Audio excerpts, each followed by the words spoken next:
Pernahkah kamu merasa bahwa dunia arsitektur itu jauh dari masyarakat biasa, jauh dari bahasa sehari-hari, dan jauh dari kebutuhan nyata orang pada umumnya?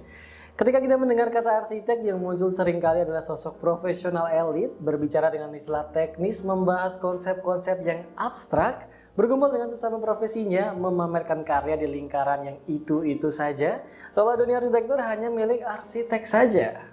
Padahal ironisnya nih, hasil kerja arsitek dipakai oleh semua orang. Sebut saja rumah tinggal yang kita tinggali, sekolah tempat anak belajar, rumah sakit tempat orang berharap sembuh, pasar tradisional, terminal, taman kota, jalan lingkungan, dan ruang publik. Semua itu adalah bagian dari arsitektur. Lalu, mengapa ilmu yang menyentuh semua orang justru sering terasa eksklusif? Di video kali ini kita akan membahasnya secara kritis. Mengapa sebagian besar arsitek terlihat tertutup? Mengapa banyak arsitek yang hanya bicara kepada sesama arsitek saja? Mengapa masyarakat sering dijauhkan dari diskusi desain ruang hidup mereka sendiri? Dan yang paling penting, bagaimana arsitektur bisa kembali menjadi ilmu yang inklusif, membumi, dan berguna bagi semua kalangan.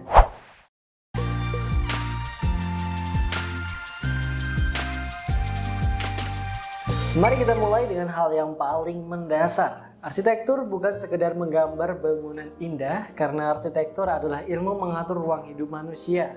Artinya sejak manusia lahir sampai meninggal pun, hidup kita selalu berada dalam ruang yang dirancang atau tidak dirancang.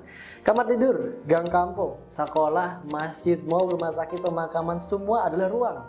Dan kualitas ruang mempengaruhi kualitas hidup. Seperti rumah yang sempit tanpa ventilasi akan mempengaruhi kesehatan, sekolah panas mempengaruhi konsentrasi belajar, kota tanpa trotoar mempengaruhi keselamatan. Permukiman tanpa ruang publik maka akan mempengaruhi hubungan sosial. Jadi arsitektur bukan urusan yang elit. Arsitektur adalah urusan semua orang karena semua orang hidup di dalam ruang. Maka jika arsitektur menjadi eksklusif, sesungguhnya yang dirugikan adalah masyarakat luas. Mari kita masuk ke kritik utama. Mengapa banyak arsitek tampak tertutup? Yang pertama, pendidikan arsitektur sejak awal dibangun dengan kultur selektif. Sekolah arsitektur terkenal keras, tugas menumpuk, jam tidur minim, kritik brutal saat studio, budaya begadang dianggap normal, senioritas yang kuat, akibatnya muncul mentalitas, kami telah melewati penderitaan, maka profesi ini memang tidak untuk semua orang. Padahal pola ini berbahaya karena kesulitan akademik sering berubah menjadi identitas eksklusif. Yang kedua, bahasa teknis dijadikan pagar sosial. Sebagian arsitek gemar memakai istilah yang rumit nih, seperti spatial sequencing, technotic articulation, phenomenology of place, parametric responsiveness. Istilah ini memang ada konteks ilmiahnya. Namun, ketika dipakai terus-menerus di depan publik tanpa menjelaskan maknanya, bahasa berubah menjadi alat pemisah, bukan alat komunikasi lagi. Masyarakat jadi merasa bodoh, klien jadi sungkan untuk bertanya, dan diskusi pun jadi tidak setara. Yang ketiga yaitu validasi hanya datang dari sesama arsitek saja. Banyak arsitek lebih bangga dipuji arsitek lain daripada dipuji oleh pengguna bangunan. Bangunan masuk majalah, bangga. Menang penghargaan, bangga juga. Apalagi diposting di media sosial atau di media desain, maka bangga pula arsiteknya. Tapi apakah penghuninya nyaman? Apakah satpam mudah untuk bekerja? Apakah ibu rumah tangga mudah membersihkan rumahnya? Dan apakah lansia mudah untuk mengakses? Nah, seringkali pertanyaan ini kalah penting, teman-teman. Yang terakhir, media sosial memperparah citra elit. Hari ini banyak konten arsitektur menampilkan rumah miliaran rupiah, villa mewah, kafe yang estetik, interiornya mahal, dan juga render sinematik.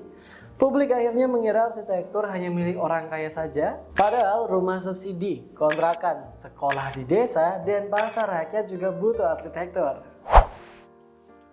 Mari kita coba jujur, sebagian arsitek punya ego profesi yang tinggi, merasa paling paham ruang, merasa klien awam tidak mengerti desain, merasa tukang hanya eksekutor saja, dan merasa masyarakat tidak cukup berpengetahuan.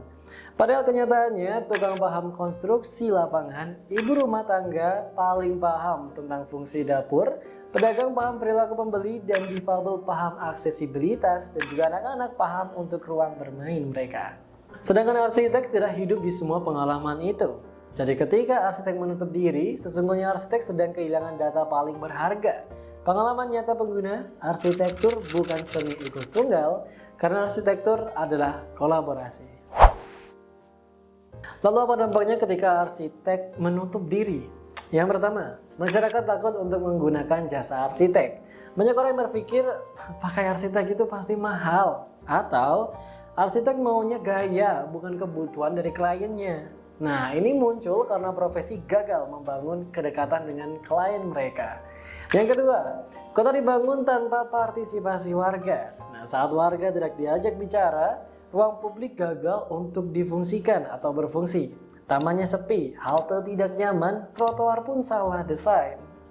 Selanjutnya, profesi makin sempit pasarnya. Jika arsitek hanya mau melayani kalangan elit, maka pasar profesi juga mengecil. Padahal kebutuhan dasar rakyat sangat besar, seperti rumah tumbuh, renovasi kecil, UMKM, dan juga ruang komunitas. Lalu yang terakhir, generasi muda merasa arsitektur tidak ramah. Banyak calon mahasiswa tertarik arsitektur, tapi mundur karena citra sombong, keras, toksik, dan juga elit. Jika dipikir-pikir nih, arsitektur justru ilmu yang sangat inklusif. Ia menyentuh ekonomi, sosial, budaya, iklim, psikologi, teknik, kesehatan, dan juga perilaku manusia kebanyakan. Arsitektur bukan menara gading, teman-teman. Ia ilmu lapangan. Arsitek ideal seharusnya bisa mengobrol dengan tukang bangunan, dokter, guru, pedagang, petani, pejabat, anak kecil, dan juga lansia. Karena semua kelompok itu memakai ruang. Jika saja arsitek hanya nyaman bicara dengan arsitek saja, maka ada yang salah. Lalu solusi seperti apakah agar arsitek bisa lebih membumi? Nah, yang pertama, gunakan bahasa manusia. Jelaskan desain dengan bahasa sederhana, bukan void meningkatkan cross ventilation.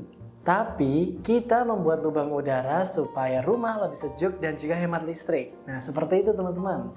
Lalu yang kedua, dengarkan pengguna lebih banyak. Nah, sebelum menggambar, tanyalah dulu bagaimana kebiasaan keluarga, jam aktivitas mereka, dan juga adakah lansia di dalamnya. Lalu yang ketiga, hargai tukang dan juga pekerja lapangan karena mereka partner dan bukan bawahan. Selanjutnya, bangga merancang proyek yang kecil. Rumah sederhana yang nyaman jauh lebih mulia daripada villa mewah yang hanya fotogenik. Lalu yang terakhir, edukasi publik. Membuat konten, membuat diskusi, jelaskan pentingnya ventilasi, pencahayaan, drainase, dan juga tata ruang. Bukan hanya pamer visual saja di media sosial. Jadi, mengapa arsitek terlihat eksklusif? Ya, karena budaya pendidikan itu sendiri, karena bahasa yang rumit, karena validasi internal, karena ego profesi mereka, dan juga karena industri yang terlalu fokus pada citra. Namun ini bukan takdir, arsitektur bisa berubah dan harus berubah.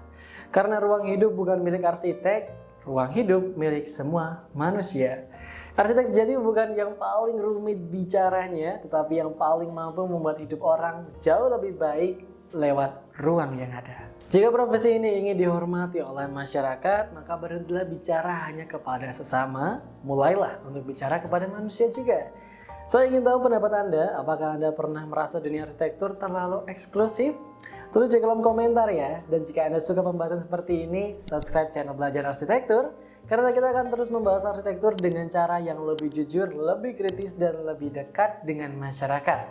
Sampai jumpa di video berikutnya.